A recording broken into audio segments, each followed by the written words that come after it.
meu pão de cada dia, ó Senhor. Aleluia. Quero saudá-los com a paz do Senhor, meus irmãos.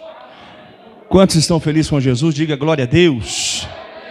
Podeis vos assentar em nome de Jesus?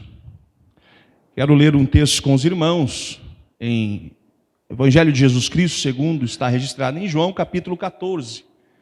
Louvo a Deus por essa oportunidade que me é facultada, pela vida do nosso pastor-presidente, nossa pastora, toda a diretoria da nossa igreja.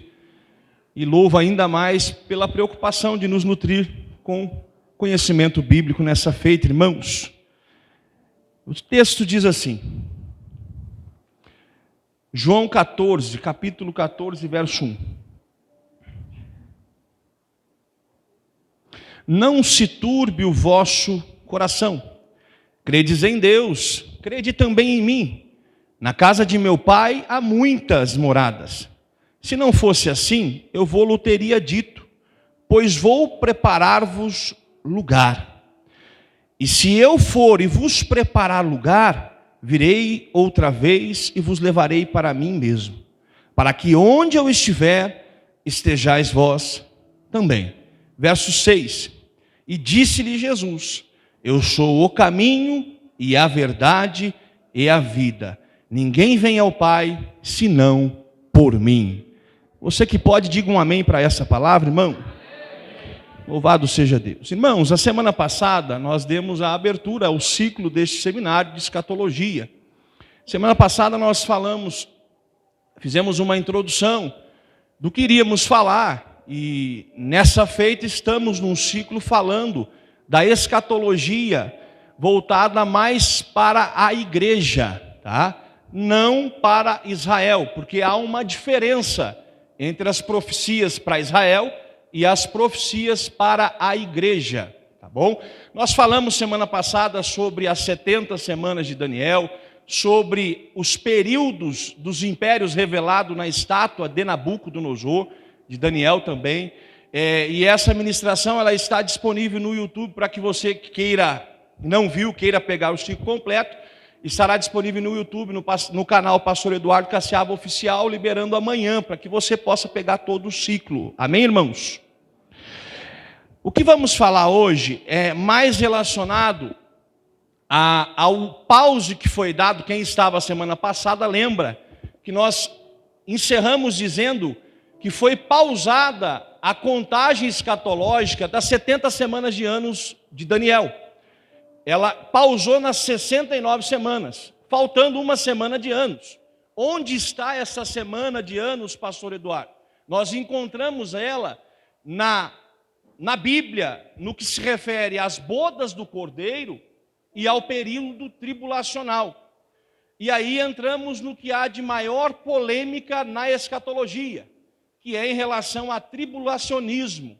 O que é isso? É o período em que Deus vai manifestar a sua ira na terra. É o período em que Deus vai trazer o juízo sobre a terra. É um período em que vai ter dores das quais ainda não vivida na terra.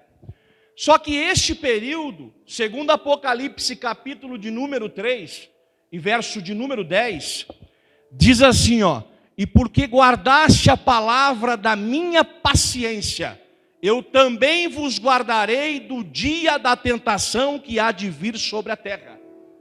Então o segredo para quem não vai entrar neste período é guardar a palavra da paciência do Senhor.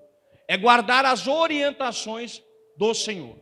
Ainda falando sobre tribulacionismo, existe 3 linhas de pensamento no meio acadêmico teológico, que é o pré-tribulacionismo, o mid-meso-tribulacionismo e o pós-tribulacionismo. O pré-tribulacionismo é para quem crê no que a igreja vai ser arrebatada antes do período tribulacional. Que eu creio e defendo com unhas e dentes essa minha crença, por um simples fato, irmão. Se formos aqui em contexto de textos bíblicos, acharemos muito e tem muito. Só que eu vou fazer uma analogia simplória para que você entenda. Quem crê que Jesus é o noivo da igreja, diga glória a Deus. Quem crê que a noiva é a noiva do Cordeiro, diga glória a Deus.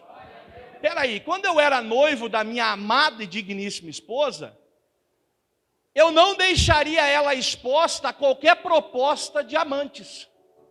Então eu creio nisso, porque o noivo ama a noiva. E ele não vai deixar a noiva ser assediada pelo anticristo.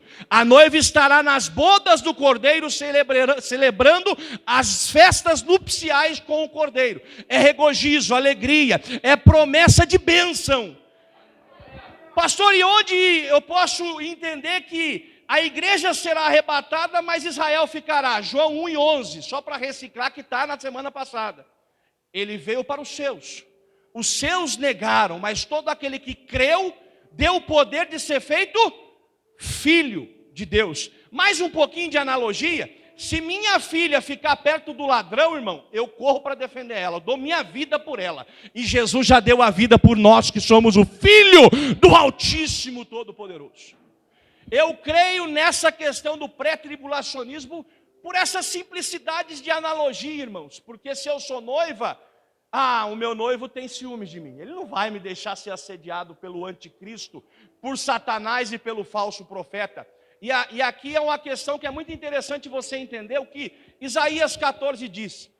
O diabo teve inveja do que Deus era.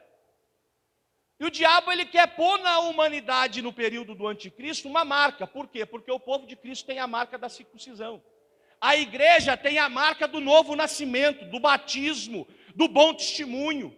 E Satanás quer pôr uma marca. Por quê? Ele quer copiar Deus. Deus opera no Pai, no Filho e no Espírito Santo. Quem crê, diga glória a Deus. Satanás quer operar com Satanás, anticristo e falso profeta. Ele quer imitar Deus, mas ele não consegue, porque o nosso Deus é único, poderoso, soberano. Aí ainda um pouquinho mais de defesa para pré-tribulacionismo. Quando olhamos Apocalipse 7, e se você estudar isso minuciadamente, e eu não posso entrar muito, senão eu fujo do que eu organizei. Nós vemos que os pós-tribulacionistas defendem uma ida e volta, é um bate e volta, vai e volta. O que eu li em João 14, ele foi preparar lugar. E ele prometeu que aonde ele está, nós também chegaremos. Quem crê, diga glória a Deus. Os pós-tribulacionistas acreditam que vai até os ares e volta. Eu creio que eu vou sentar numa mesa, porque ele prometeu que ele vai servir a igreja nessa mesa. Eu creio que eu vou adorar o meu noivo na beleza da sua santidade. Então, outra coisa ainda aprendemos, que os pré-tribulacionistas, quem aqui acredita que vai para o céu antes da tribulação, diga glória a Deus. Vamos lá. Os pré-tribulacionistas creem na doutrina dos apóstolos. Qual é? A doutrina da iminência. O que é a doutrina da iminência? Jesus vai voltar igual o ladrão, num piscar e abrir de olhos. Pum. Pegou a igreja, desceu até os ares e encontrou para o tribunal de Cristo. Há 3 tipos de julgamento na escatologia. No Apocalipse, o tribunal de Cristo para os salvos. Diga glória a Deus. O julgamento das nações opositoras confederadas contra Israel e seus aliados. E o grande trono branco, que é o julgamento final dos ímpios. E a segunda morte. A segunda morte é algo que a teologia não consegue explicar ela. Por quê, pastor Eduardo? Porque é o desvinculamento eterno de uma criatura com o seu Criador. E nós, sem Deus, não somos nada. Essa segunda morte é Deus falando assim: eu não tenho mais nada com você, ímpio, acabou. Todas as chances te foi dada, agora acabou. Agora, para nós, neste período, estaremos reinando com Cristo no milênio. Quem pode glorificar a Deus por isso? A diferença aqui, e o pastor nos trouxe uma bela palavra em Isaías, que é a promessa para o Armagedon. Por quê? Quando as nações confederadas lutarem contra Israel, para acabar com Israel, Jesus não resiste ao clamor dos hebreus. Mesmo não tendo consciência que Jesus era o Messias, eles estarão Messias, Messias, Messias. E Jesus não resiste pelo pacto de Abraão, ele não volta atrás da sua palavra. E ele vem e toma aquela luta, vence com a natureza, porque as armas de Deus já estão criadas e a natureza. E aqui ele derruba os opositores de Cristo e entra com Israel para dentro do reino milenar.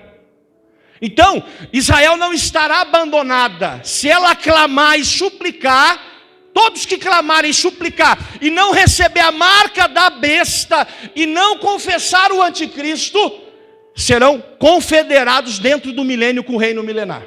Quem entendeu, diga glória a Deus. Agora, o que é a doutrina da iminência? É essa questão que ele vai vir como ladrão. Paulo, Pedro, os apóstolos, todos unânimes creem na iminência. Ele não vai avisar. Como que os judeus creem? Mateus 24. Quando começar a ter perseguição, quando o anticristo entrar na terra, é o sinal que é para eles clamar o Messias. Nós não teremos sinais. O nosso sinal já foi a confissão no batismo, esperando cantar o soar do arrebatamento da igreja de Cristo Jesus. Quem crê assim pode glorificar a Ele no ato de gratidão, diga glória a Deus para Jesus. Aí, entendendo isso, é bastante interessante que nós observemos algumas questões. João 1:11 fala que uma parte negou e que outra aceitou, diga glória a Deus. Eu quero ler com os irmãos Mateus 18 e 18, por gentileza. Se você quiser só acompanhar, eu vou lendo aqui, tá?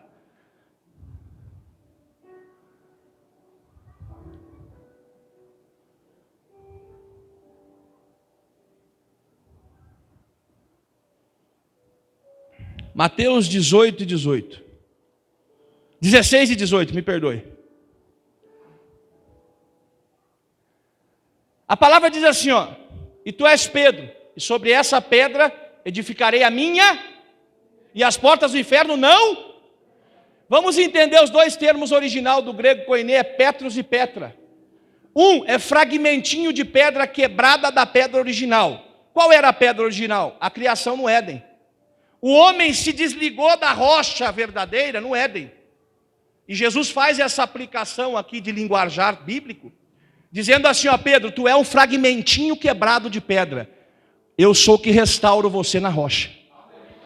Quando estudamos esse fato de pedrinha lascada de uma rocha original, se você pegar uma pedra lascada e colocar ela na sua origem, deixar os climas diferentes, as aflições da vida, calor, sol, chuva, vento, pressão, intenso calor, intensa chuva, a diferença climática funciona para a rocha e o fragmento quebrado como uma solda. Quem entendeu, diga glória a Deus. As aflições desses dias estão nos soldando mais pertinho de Jesus. Aí eu venho te dizer por que esse texto. Porque quem negou não se fundiu na rocha. E este fragmento tem característica onde na Bíblia, pastor Eduardo? Gênesis 1:26. Façamos, pois, a nossa imagem, segundo a nossa semelhança. Nós temos vestígios e características, me permita essa aplicação. Temos DNA da rocha e vamos nos fundir na rocha. Estamos sendo fundidos na rocha. E essa rocha é a mesma rocha do final da visão da estátua de Nabucodonosor nos impérios, que é a democracia, os greco-romanos. E aí a rocha rolou, diz Daniel, e ela derrubou os impérios e construiu um grande monte. Este grande monte é a cidade santa do nosso Deus, e todos os confederados que a igreja salva em Cristo Jesus. Quem crê, diga glória a Deus. Aleluia. Ainda Mateus 10:32.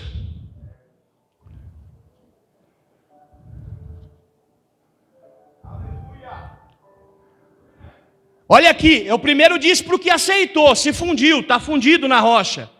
Então quando a rocha falar é minha, está arrebatado, eu já estou nela, eu estou fundido nela.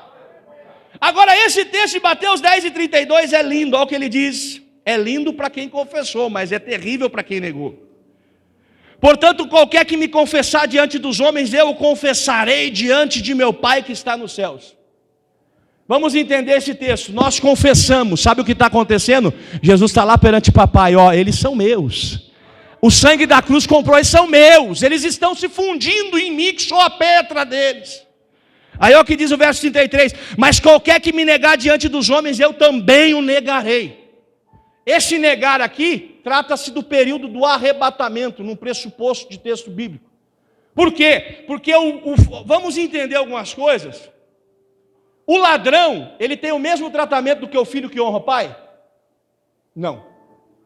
Quando Jesus fala para João 10, e o ladrão veio senão para matar, roubar e destruir, ele não está falando com Satanás ou o diabo.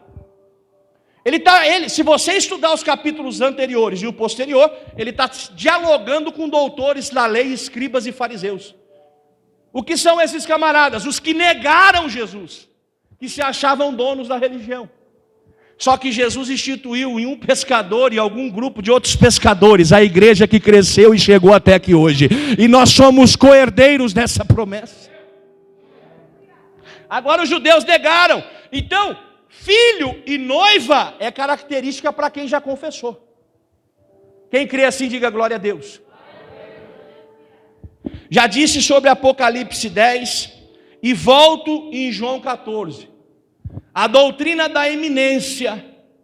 Depois, quem quiser, eu disponibilizo pelo menos 15 referências bíblicas da iminência na boca dos apóstolos, para você entender que quem que é a igreja de Cristo? É Atos 2, é os apóstolos. E o que eles pregaram é o que o Espírito colocou dentro deles. E eles pregaram a iminência. Jesus vai voltar sem avisar para arrebatar a sua igreja. Então, irmãos, o que devo entender? Que a qualquer momento ele pode cantar o teu nome, o meu nome, para o arrebatamento da igreja. Aí me fizeram uma pergunta essa semana, e eu acho necessário te dar essa resposta. Mas quando der o arrebatamento, eu vou saber quem que é o pastor Dilson? Obviamente, irmãos, Deus não quer robô, Deus quer adorador. E adorador adora na consciência de quem ele é. O filho pródigo voltou para o papai. Na tipologia do filho pródigo, Deus é o pai. O filho pródigo éramos nós, os que éramos gentios. O filho mais velho, que não entrou para a festa, é os judeus que negaram Jesus. Então, irmãos, nós seremos sim arrebatados com Cristo no arrebatamento da igreja. Essa doutrina da iminência. Pastor Eduardo, quando se dará o arrebatamento? Nós vamos entrar agora. Até aqui, quem entendeu, diga glória a Deus. Abra comigo Mateus 24.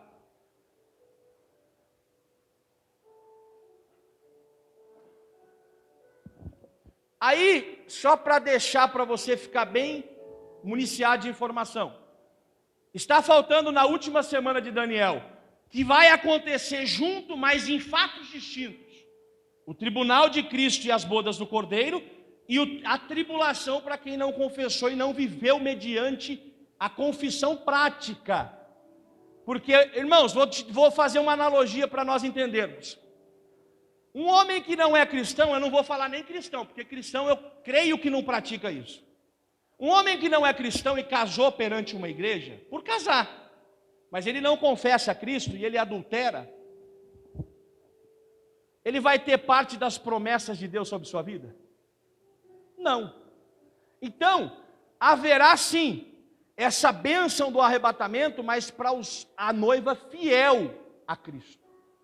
Porque há noivos infiéis, há matrimônios infiéis, mas para os fiéis, que guardou a palavra e não negou o nome, ele abriu a porta para a igreja de Filadélfia. Qual é a porta?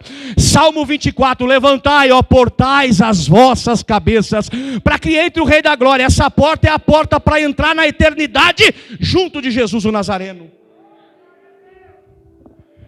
Mateus 24, se você estudar ele é dividido do capítulo 24, do verso 1 até o verso 14, fala-se do princípio de dores, coisas que estamos vivendo. Guerra, nação contra nação, filho matando pai, pai matando filho, coisas que não dá para... Como um ser humano que ama a Cristo e já experimentou do amor de Cristo, é incompreensível essas coisas. Uma nação por causa de riqueza, granjear, tomar a Amazônia e entrar em guerra com o Brasil por causa da natureza que pertence a Deus. Então nós não compreendemos. Estamos vivendo essas coisas. Quando você entra agora no verso 15 até o verso 20, está falando da grande tribulação. É direcionado para quem negou ou quem não viveu como Cristo orientou que vivesse. Então vai ficar quem? Vai ficar quem negou e quem não viveu mediante as leis de Deus. Nós vamos entender daqui a pouquinho. Aí o verso 29 fala sobre a vinda do Filho do Homem. Mateus é um livro para os judeus? Sim, mas Deus, na sua onisciência, deixou registros para os judeus que a igreja dele é que vai ser arrebatada em Mateus. Vou provar para você. Leia comigo, primeiro verso 29, e vamos escorrer a leitura. Logo depois da aflição daqueles dias, o sol escurecerá e a lua não dará mais sua luz. E as estrelas cairão do céu e as potências do céu serão abaladas. Então aparecerá um sinal do Filho do Homem, todas as tribos de terra lamentarão e verão o Filho do Homem sobre as nuvens do céu, em poder e grande glória. Ele enviará os seus anjos com rígido clamor, de trombeta, aos quais ajuntarão os seus escolhidos desde os quatro ventos, de uma a outra extremidade. Este contexto, certinho com o contexto da palavra que o nosso pastor leu aqui, é referente a Israel no Armagedon. Agora vamos continuar a leitura. Aprendei, verso 32, essa parábola da figueira. Quando já os seus ramos se tornarem tenros e brotam folhas, sabeis que está próximo o verão. Igualmente, quando virdes todas as coisas, sabeis que ele está próximo às portas. Para um pouquinho. Quando a figueira começar a crescer, aponta frutos. O fruto é o verão. Apocalipse 1, 16, parte B, se eu não me engano, diz assim, ó. E o seu rosto resplandecia como o sol em toda a sua força. O que foi anunciado em Mateus, agora João só está tendo um prelúdio da visão. Vendo o sol, a força do rosto de Cristo brilhando como um sol. Por quê? Porque o sol é a maior estrela da terra. O que é isso? É a mais intensa, é a mais forte, é a antropoformismo, é o usado que o homem entende para revelar a força do nosso Deus. Então Mateus anunciou e João está vendo, só que João está vendo e João está anunciando para 7 igrejas da Ásia Menor, não é para os judeus, para 7 igrejas da Ásia Menor.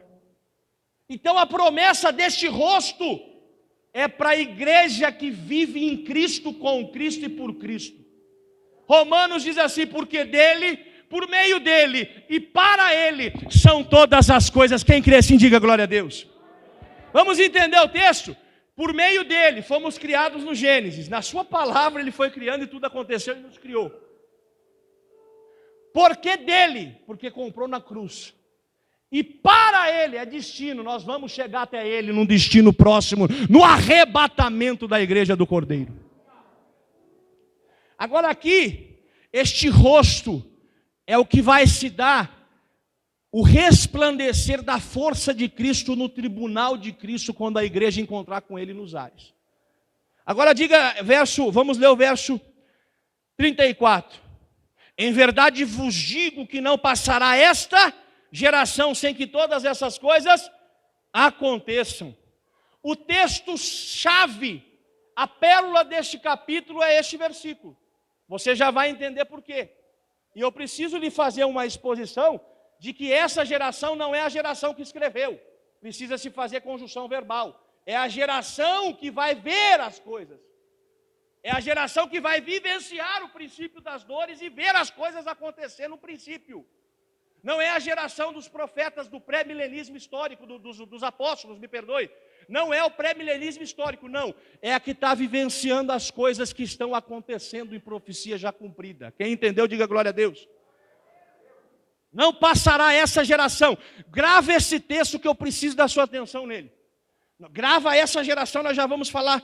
Vamos escorrer outras coisas aqui. O céu e a terra passarão, mas as minhas palavras não hão de... O que ele fala, ele cumpre. O que ele está dizendo aqui, ó. Eu vou fazer a natureza se curvar e ser arma de ataque minha. Eu vou fazer cair granizo da terra e na terra como nunca caiu. Vai cair o céu, vai abalar o mar, vai acalar 7 taças, vai acabar a vida do mar, vai acabar a vida do rio, vai acabar a vida do homem que não ficou com Cristo. Só que a palavra dele vai se cumprir porque ele vem anunciando todas essas coisas. Aí ele diz assim, aqui que está a igreja. Verso 36.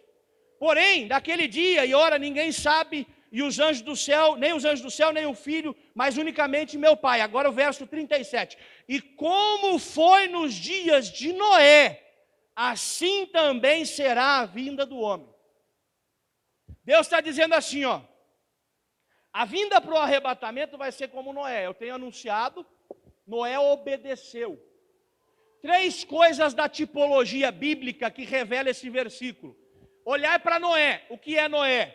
O líder que salvou a sua casa. O líder que obedeceu para fazer o que o mundo achava loucura.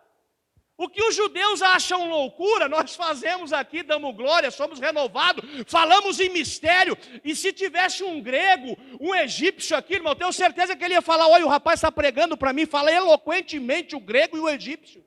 Porque foi assim em Pentecostes. Deus deu a ciência das línguas na boca deles, e os gregos, filícios, todos ouviram e compreenderam o que estava sendo dito.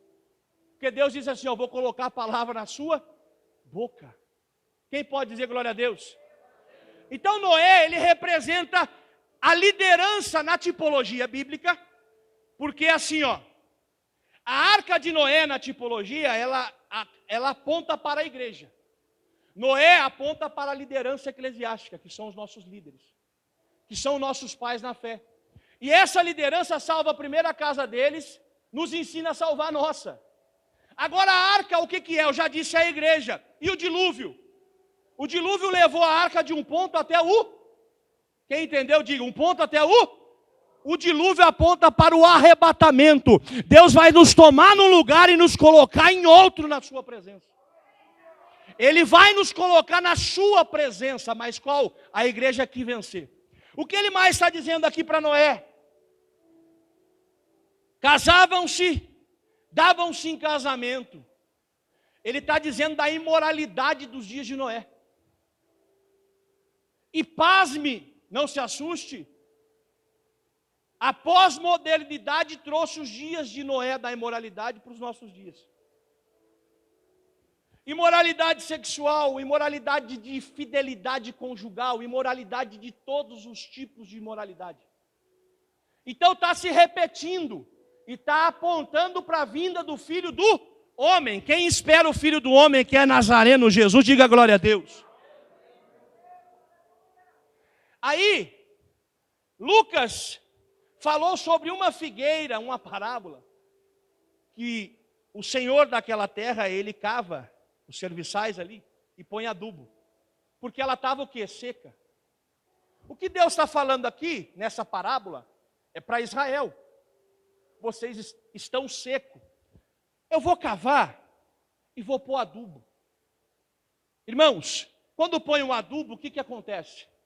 Naturalmente vai voltar a ter vida. O adubo ele é fortificante para dar vida e vitaminas para a plantação. Então o que aconteceu ali? Ele está esperando que aquela figueira de Lucas venha a dar fruto. E bem sabemos que na simbologia bíblica, a maioria esmagadora dos teólogos defendem que a figueira representa Israel. Aí em 1948, Israel, até 1948, estava dada como nada, dada como não sendo ninguém, dada como não sendo ninguém, nada e ninguém valorizava. Os alemães, os nazistas, quase que consumiram Israel. Passando-se, se eu não me engano, apenas 3 anos, a ONU, em 1948, reconhece Israel como uma... Quem sabe diga, como uma... Israel, ela é o termômetro do período tribulacional. E o que o senhor está dizendo? Se ela é o termômetro para o período tribulacional, ela é um termômetro para arrebatamento da igreja pré-tribulacionista. Porque se seremos arrebatados antes da tribulação, Israel também é o nosso termômetro. Aí, lembra que eu disse que não passará essa geração? Quem entendeu, diga glória a Deus. Em 1948, os jornais escreveram que Israel foi reconhecida. E quem leu, sabia que era um milagre. Por quê? Porque mataram milhões de judeus. E agora ela é reconhecida sem todos os armamentos bélicos dos seus opositores. Ela é reconhecida porque havia um propósito no céu para ela ser reconhecida. Diga glória a Deus. E ela vem crescendo, vem crescendo e vem crescendo. E Israel hoje é a maior potência bélica que tem, é uma das maiores potências bélicas em armas do mundo. E quando você vai estudar a reestruturação de Israel, os economistas ficam assustados. Como que eles conseguiram? Eles ensinam os economistas. Por quê? Porque tem uma promessa. Eu venho dizer para você agora como igreja, tem uma promessa para a igreja também. Sabe qual é? Buscai primeiro o reino de Deus e a sua justiça, e todas essas coisas vos serão acrescentadas. Na dispensação da graça, graça é favor imerecido. Noivo não deixa a noiva perecer, pai não deixa filho perecer. Então nessa dispensação, ele tem cuidado e vai continuar cuidando de mim e de você. 1948, a maioria dos teólogos pré-tribulacionistas defende que quando foi reconhecida, ela combina esse reconhecimento da ONU com a geração que viu a figueira que estava sendo adubada em Lucas agora voltar a ter o que diz o texto. Eu vou ler aqui, ó. Aprendei com essa parábola da figueira, quando os seus ramos se tornam tenros e brotam folhas. No entendimento hermenêutico, quando Israel começou a ficar tenro e brotar folhinha, e reconheceram ela como uma nação. Aí o que acontece? Todos os jornais anunciam, o mundo fica pasmado com isso. O que acontece? Solta o start da geração. A recomendação acadêmica, teológica, é que nós não apreciemos o texto em 1948 da história, e sim voltemos de 20 a 30 anos antes. Por quê? Um recém-nascido, pastor Reinaldo, não tinha consciência do que estava acontecendo. Então a geração precisava ter consciência do que estava acontecendo. Então se eu volto um pouquinho, vai dar ali 1920, 1930. Vamos fazer essa conta. Essa geração, Deus disse que não vai passar sobre o entendimento da hermenêutica escatológica sem que veja todas essas coisas acontecer. Vamos confirmar um pouquinho mais. Em 1948, a separação conjugal era um escândalo, ou não era? Tenho convicção que era. Marido largar esposa, esposa largar marido. Ei, mulher trair marido, marido trair esposa. Isso era um escândalo. Tem períodos que foi como crime, era apedrejado e jogado em cárcere. Não foi, pastor Dilson? Então, o que é normal hoje, em 1948 não era. E vem o texto dizendo o quê? Quando surgir essas coisas dos dias de Noé, a imoralidade na terra, está pertinho de tudo acontecer. Aí essa geração, Deus diz assim, ó, essa geração que vê essas coisas acontecendo não vai passar. A geração que vê a figueira florescer não vai passar. Vamos entender sobre geração? Geração é uma situação que conta a longevidade de vida natalina. Ou seja, eu nasci em 1983. Quando eu morrer, acabou a minha vida. Então aquela geração, eu fiz parte da geração de 1983. Vamos para este texto bíblico, aplicar ele em Salmo 90:10. Quem pode ler comigo, por gentileza?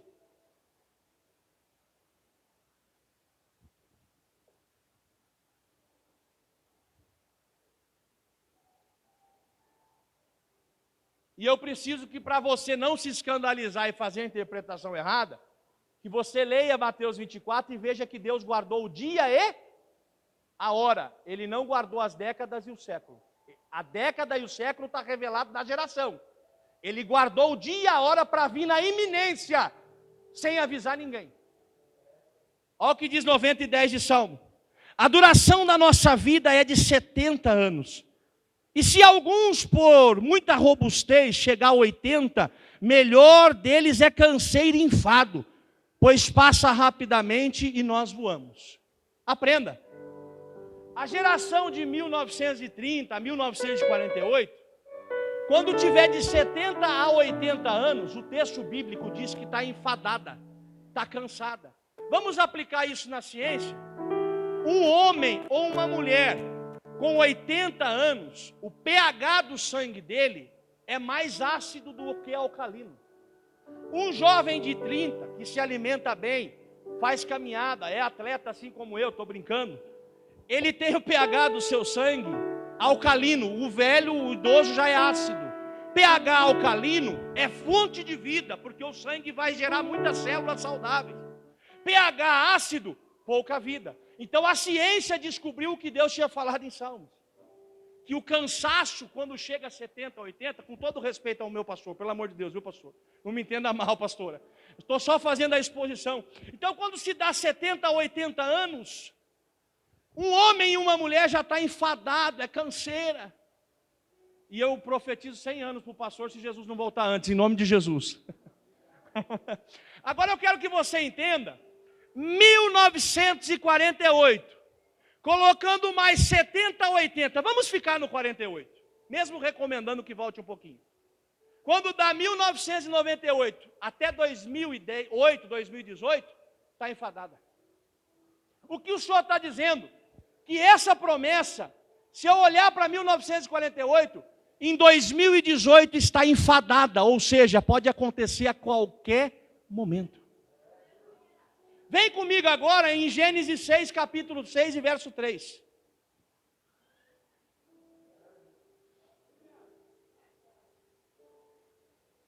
Volto a dizer, ele guardou o dia e a hora, mas a Bíblia, ela tem contextos de amarração de textos. A hermenêutica recomenda amarrar textos, ir num e voltar no outro para entender o que está falando. Se está falando de geração, eu tenho que entender qual é o limite de vida que Deus deu para a geração na vida. Porque o dono da vida ainda é Jesus. Quem crê assim, diga glória a Deus.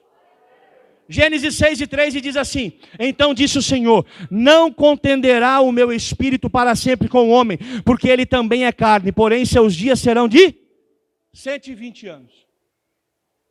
Quem aqui viu já desses dias alguém com mais de 120 anos? O senhor já viu, pastor Gilson? Agora vivo aqui na terra? Tem, é milagre ou não é? É milagre, mas Deus deu o quê? Um limite. Cada vez que passa, as pessoas têm morrido mais nova. Quando que nós vimos infarto com jovens de 20, 30 anos há 30 anos atrás? Hoje jogador de futebol está jogando futebol no campo, o que acontece com ele? Irmãos, se nós colocarmos esses dois contextos, de Salmo 90 e 10 e Gênesis 6 e 3 como limite de uma geração, nós entendemos que o arrebatamento da igreja, segundo os eruditos teológicos, vai acontecer, está para acontecer, entre 1998 a 2068, num pressuposto. Diga pressuposto. O que é pressuposto? Eu pego o texto com contexto para esclarecer dúvida. Então, se nós partimos para esse pressuposto, nós temos convicção. Quem aqui crê que a imoralidade está governando o mundo que jaz no maligno, diga glória a Deus. Quem crê que os santos estão ainda como castiçal na terra para santificar os ímpios, diga glória a Deus. Então, irmãos, eu amarrando todos esses textos, eu entendo que Jesus está à porta para arrebatar a igreja. Não estou falando de boca para fora, estou falando de Bíblia, amarrar texto com contexto. E o que eu quero? Me santificar na presença de Jesus cada dia mais, me limpar na palavra cada dia mais, para que eu possa olhar para Jesus do encontro nos ares, no arrebatamento da igreja de Cristo. Agora eu quero que você leia comigo Mateus 24, 40.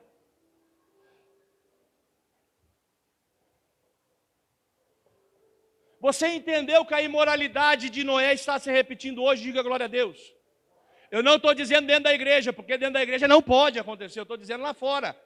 E volto a dizer, Noé representa a liderança eclesiástica que salva. A arca tipifica a igreja e o arrebatamento, o dilúvio que leva de um lado para o outro. Aqui, agora vamos ler Mateus 24 e 40. Então, estando dois será um levado e o outro? Estando dois moendo na moinha, será uma e a outra? Vamos entender aqui. Campo é lugar de quê? Diga-se de trabalho. O campo é a igreja. A seara é grande, poucos são os. Quem entendeu, diga glória a Deus. A seara é muito grande, poucos são os.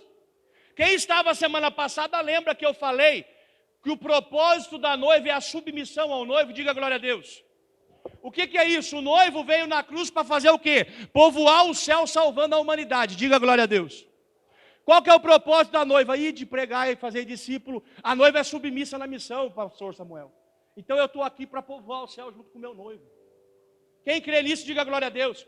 E aqui quando ele fala 2 do campo, o campo é de trabalho, irmão. Quanto tempo faz que você não prega para alguém? E pasme, eu me assusto. Isso aqui não revela pregador, irmão. Quem pode glorificar Jesus? Isso aqui não revela pregador. Credencial não revela pregador. Onde ele pregou não revela pregador. O que revela pregador é os frutos da sua pregação. São almas acrescentadas no reino de Cristo. São almas, irmão. Nos dias de Noé, ele pegou a sua família e salvou a sua casa. Ei, nós somos todos criados por Jesus. Quem crê assim, diga glória a Deus. Então os que estão lá fora, eu não devo os jogar no inferno, eu devo os levar para o céu. O campo é de trabalhos, arregaça as mangas e vai para trabalhar. Salva primeiro sua casa, salva seu vizinho, salva seu companheiro que não está vindo no culto tem dias. Vai atrás dele, você está no campo de trabalho. Ai, queriando, orabás. Um será levado e o outro será deixado. Vou aplicar de forma clara. Os dois estão no campo. Entenda. Fazendo uma aplicação de analogia de trabalho, vamos entender, é uma analogia, estou parafraseando para que você entenda. Jesus veio na terra fazendo uma entrevista para uma proposta de trabalho, pastor Leandro. Os judeus, que eram os primeiros capacitados, não quiseram. Não quero, a vaga não quero para mim. Aí ele vai perto de um rio, num marzinho ali de água doce. Pedrão, vem aqui, você não vai pescar mais peixe, agora é alma. O campo é de trabalho. A matéria-prima é ganhar alma para Jesus. Então quem negou, não entrou para o campo, não quis o trabalho. O campo tem 2 trabalhando. Aí vamos entender ainda mais. Quem aqui já foi patrão ou é patrão, diga glória a Deus. Já foi gestor ou teve liderança. Tem momento que você tem que desligar uma pessoa do projeto ou não tem? Por má produção, por atitudes que não correspondem à responsabilidade que lhe é dada, você tem que desligar. Aqui não é diferente, vai estar 2 trabalhando. Então a diferença não é se eu estou no trabalho, é como eu estou trabalhando. Quem pode glorificar? A diferença é como eu estou trabalhando. Se eu estou trabalhando direitinho, chego mais cedo, vou embora mais tarde. Quando é para lavar o banheiro, eu lavo também. Ei, sabe o que acontece? A próxima vaga para promoção vai ser sua. Agora, se você é desleixado, a próxima vaga para demissão vai ser sua. Então, trabalha direitinho, porque ele vai arrebatar os trabalhadores da seara. Ai, quiribian de orabás. Para entender aqui, Deus me deu uma revelação no Espírito Santo, para mostrar para a igreja como que é essa diferença entre os judeus e a igreja. Lucas 7,36, fala que um fariseu, bonzão da boca, chamou Jesus para comer na casa dele. Diga glória a Deus. Chamou Jesus para comer na casa dele, mas ele não estava disposto a dar um culto para Jesus. Tanto que Jesus lá em Mateus, ele pergunta assim, o que dizem os homens ser o filho do homem? Aí o que responde? Jeremias, outro Elias, ou um dos profetas. Aí ele pergunta, e vocês? Aí Pedrão, irmão, que eu sou tipo Pedrão, já vem, tu és Cristo, o Filho do Deus Altíssimo. Quem pode glorificar Jesus? Irmão, se você trouxe essa frase para Jesus hoje, dá para ele a sua melhor adoração, diga para ele, eu sei quem tu és, o Senhor é o noivo, é o Cordeiro, é o Salvador da humanidade.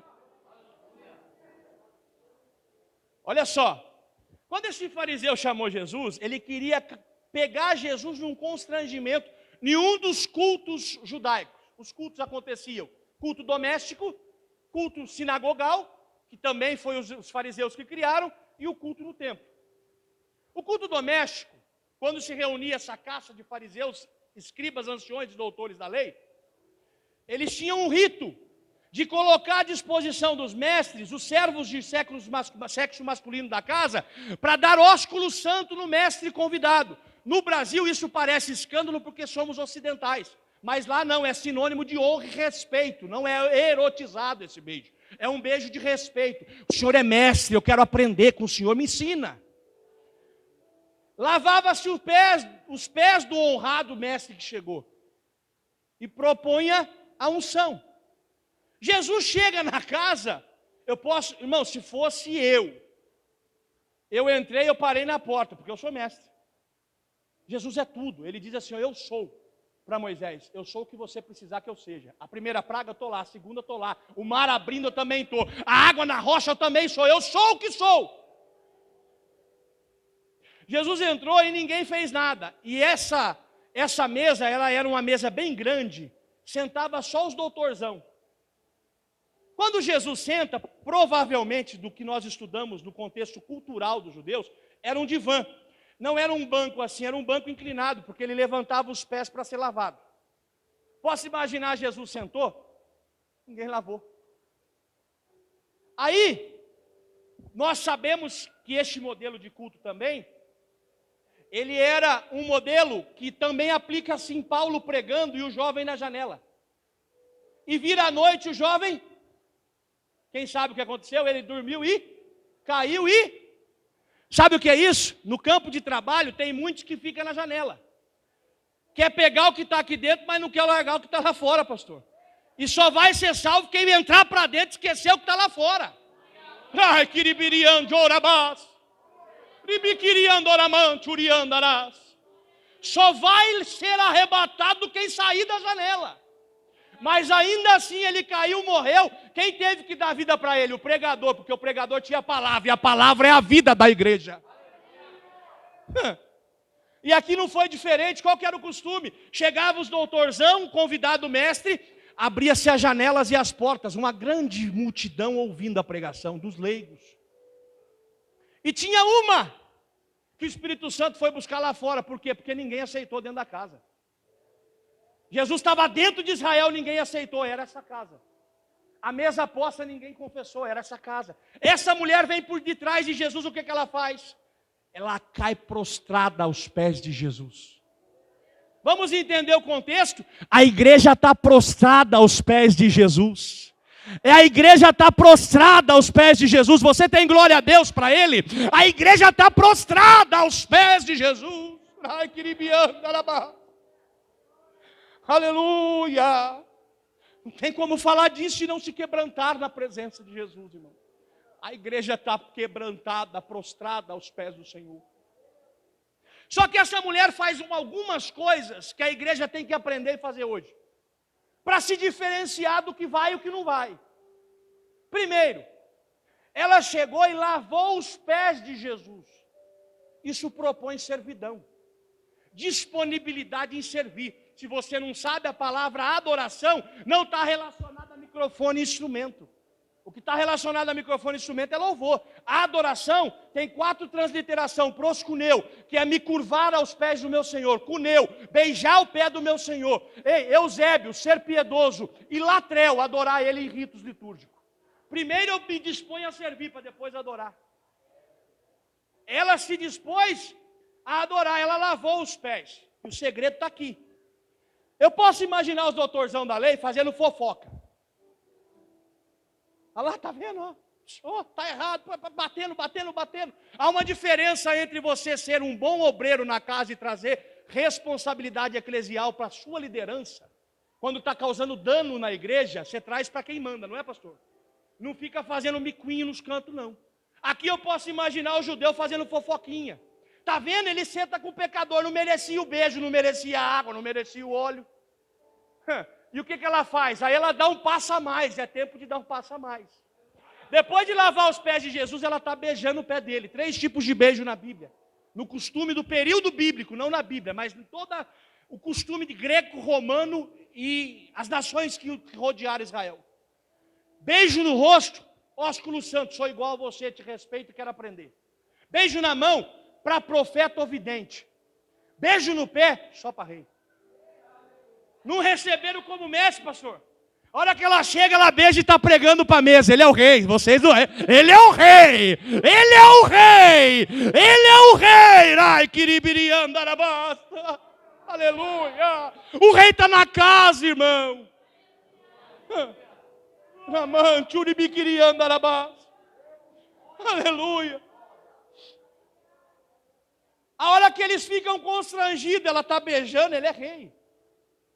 Eu estou parafraseando o texto. Ela pega, posso imaginar que ela tivesse igual hoje, caneta prendendo o cabelo. Olha que lindo. Ela faz assim, ó. Chá. Vou explicar para você, irmão. Uma mulher judia só soltava o cabelo na frente do seu esposo dentro da sua casa. Porque conotava a proposta de intimidade do lar, não intimidade erotizada. Sabe o que essa mulher fez? E primeiro ela mostrou para os judeus, ele é o rei. Agora ela está falando assim, ele é o noivo. Ele é o noivo. Ele é o noivo. Eu quero mais intimidade com ele. Eu quero relacionamento com ele. Ele é o noivo. Ela está trabalhando no campo de trabalho. Ai, quiribiri andou. Aleluia. Aleluia. É tempo de quebrar protocolo e soltar o cabelo para adorar o noivo. É tempo de quebrar protocolo de, irmão, se o irmão está assustado com o teu barulho, enche ele da chama pentecostal, faz ele ser barulhento também. Nós somos uma igreja barulhenta do Senhor Jesus. Ai, quiribiriando orabadás. Essa igreja é a igreja que faz barulho, que incomoda o inferno. Ramanturibiriquiriandarabás. O segredo dessa passagem, o vaso de alabastro. Alabastro é diferente do vaso de barro, que não vê o que tem dentro. É diferente do vaso de ouro, pastor Leandro, que brilha só por fora. Do vaso de prata, que reluz também por fora. Naquela mesa, escriba, prata. Ancião, barro. Fariseu, ouro. Chega um alabastro. O que é o alabastro? Um mármore bem fininho que dá para ver o que tem dentro. Os outros não revelou o que tinha por dentro. Ela chega com o alabastro dizendo, o Senhor me conhece no profundo do meu íntimo, do meu pensamento. O Senhor sabe o que tem aqui dentro de mim. Ele sabe, e só quem trouxe a melhor adoração, adore ao noivo nessa noite.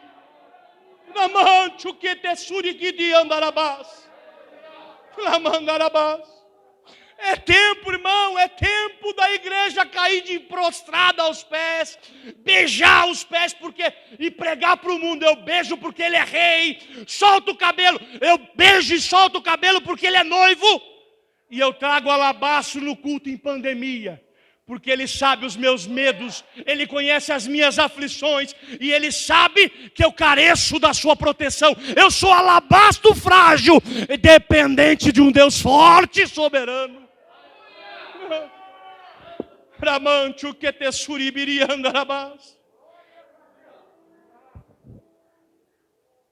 Dois no campo, a mesa revelou os dois, pastor. Um monte de doutorzão recebeu a pregação de uma pregadora. Aí Jesus, sabendo do que passou na cabeça deles, porque eles falaram assim, senta com pecadora. Jesus conta uma outra parábola. 2 devedores e um credor, que era o dono da dívida. Os 2 devedores, um devia 500, o outro devia 50. Aí Jesus falou assim, ele perdoou os 2, a quem amou mais? Aí o fariseuzão quer. Eu posso imaginar ele limpando a garganta. A quem perdoou mais? Aí Jesus disse assim para ele, tu disseste bem. Sabe o que Jesus está dizendo para ele? Disseste bem, você deve 50, ela deve 500. Aqui todo mundo está devendo. Quem pode glorificar Jesus por isso? Aqui todo mundo é devedor. O único que não deve é Jesus, o dono da casa. E sabe o que Jesus disse para ela? Vai-te em paz. Ele está recolhendo quem vai e quem vai ficar. Ele falou, vai-te em paz, minha filha, porque você é peregrina e forasteira e eu vou te levar para morar comigo na eternidade. Vai-te em paz, vai-te em paz. Essa é a palavra de Deus para as nossas vidas. E eu posso imaginar como devemos ficar aqui. Sou ruim para cantar, mas vou arriscar. Irei eu para a linda cidade, Jesus me dará um lugar. Quem sabe? Cada adoração sua aqui é um beijo no pé. Canta mais, canta mais. Do céu tenho. Muita saudade. Aleluia, Deus quer te renovar. As glórias que lá hei de ver. Oh, que gozo eu vou ter quando eu vi meu Senhor rodeado de grandes. Canta mais uma vez esse refrão. Fique em pé com a autorização do pastor. Canta, canta, canta, canta onde você quer ir, canta. Jesus me dará um lugar. Aleluia. Com os crentes de todas as cidades, a Deus hei de sempre louvar. Do céu dá a tua melhor adoração, fecha o olho e adore a Ele. Você tem saudade do céu, adore a Ele. As glórias que lá hei de ver. Oh, que gozo vou ter quando eu vi meu Senhor rodeado de grande esplendor. Quem pode adorar, diga glória a Deus. Eu agradeço a oportunidade e vou só anunciar o que vamos falar semana que vem. A diferença dos judeus para a igreja salva, 50 e 500. Semana que vem vamos aprender qual a igreja que Jesus vai arrebatar nas 7 igrejas da Ásia Menor. Vamos falar disso, do tribunal de Cristo e das bodas do Cordeiro. Quem quer vir ouvir, diga glória a Deus. Eu agradeço a oportunidade e a vida dos nossos pastores, em nome de Jesus.